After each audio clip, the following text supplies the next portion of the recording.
السلام عليكم احباء ديالي. اليوم نعدل معكم الطاكوس اللي كنحضر، تقدروا تحضروه في رمضان وتقدروا تحضروه في الكود ديال العيال.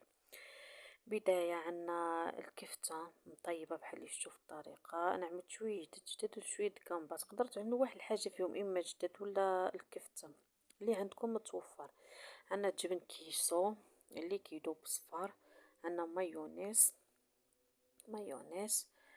عندنا الخس مقطع، عندنا بطاطا فريت مقليه، عندنا الخبز ديال الطاكوس. كاين اللي كيحضرها في الدار، كاين اللي كيشريها بحالي انا كنشريها، ما كنحضرهاش في الدار. صافي الطريقه جد سهله. كندهنوا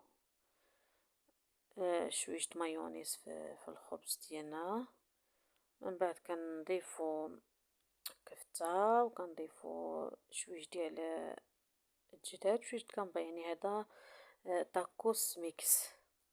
تقدر تعمل له اي واحد الحاجه. كنضيفوا الفريت، موراه كنعملوا الجبن كيسو، موراه كنعملوا الخاص، ولا بغينا كنعملوا ديك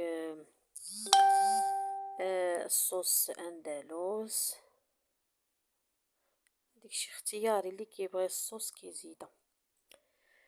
انا العيال ما كياكلوا لي شي الصوص اندلس ما كنعملهاش. صافي من بعد كطيبوه وكتقدموه في بانيني، في آلة بانيني، وكتقدموه كيجي بنين وصحي احسن من الزنقه، بعدا كتعرفش كتاكل. حضروه ودعمونا.